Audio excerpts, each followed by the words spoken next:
When we first met Omarina Cabrera, she was a middle school student in the Bronx, and she had been struggling. Sixth grade was a hard year because me and my mom, we got evicted. I felt shattered. That was a home that I had for my whole life. I didn't know what was gonna happen next, and that period of not knowing wasn't something that I felt comfortable with.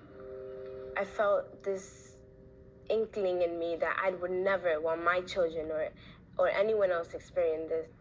Shuffled between relatives' apartments, some without even electricity, Omarina suffered another loss. When I was really young, my father walked out for whatever reason. I finally got in touch with him. Just before we were about to talk and I was about to go see him, he had gotten a stroke. I was seeing my father for the first time and it was in a casket. With her home life in chaos, Omarina's school life began to suffer. She was showing up late, or not at all, starting down a path that so many other young people take. Every year, hundreds of thousands of students fail to finish high school. Even kids in the most dire circumstances really want a future. They just need to have a path to it. Robert Balfans, one of the nation's top education researchers, had been searching for that path for 15 years by studying kids who were dropping out of high school.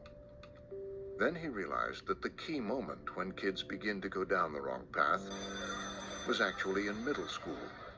If in the middle grades you develop habits of not coming to school regularly, of getting in trouble, or failing your courses, you bring that with you to high school.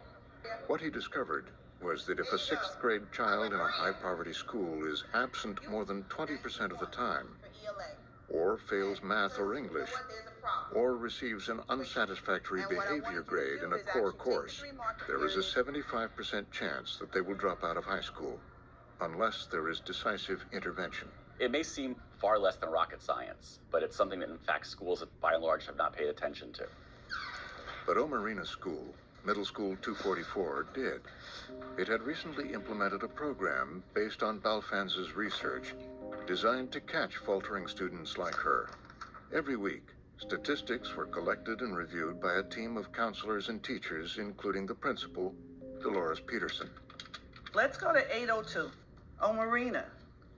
How is Omarina doing? They would flag the students most in need. Her mother's not even in the United States right now. They were in a shelter not that long ago. Then they were evicted. I took her home one day, and it's on the other side of the world, you can say. I can't tell you how much I worry every time she leaves this building. When she leaves this building, you know, she's on her own. In cases like Omarina's, they'd organize an intervention. Catherine Miller was Omarina's homeroom teacher. So once Omarina was identified, it was imperative on my part as the homeroom teacher, in consultation with the guidance counselor, to discuss why she was coming in late so many times. They came to me and they asked me, "What's wrong? You've been late a lot. Something has to be wrong." And that's when I told Ms. Miller that I was evicted. Your mother needs to feel safe, or she needs to feel good about where you are, as do you. And the best we can do right now, we can compile thousands of numbers about who's failing this or who's passing that. But if there's no response to that data, it's all for naught. It became clear that a chaotic home life was the source of Omarina's problems at school, and she needed targeted support. You're going to take this one today. The team helped her figure out routes to school from ever-changing addresses, got her a bus pass and books. It's that sense of shepherding is what the kids need to know that an adult not only cares, but the adult can actually help them. How's it going at home? I think it's calmer than before. And your brothers?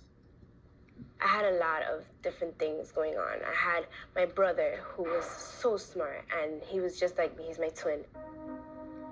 My brother began to be exposed to a lot of the things that were out there. And not only him, but a lot of us were, not a lot of kids make the right choice, and that's happened a lot of times in the Bronx for a lot of people. In the summer after 6th grade, Omarina's twin, Omarlin, started hanging out on the streets and getting in trouble. His mother had him moved to another school, thinking he'd be safer in a different neighborhood. But when we met him at the end of 8th grade, Omarlin was rarely attending school, and his high school plans were uncertain. where I'm gonna go to high school. I don't know. I haven't got my letter yet of acceptance.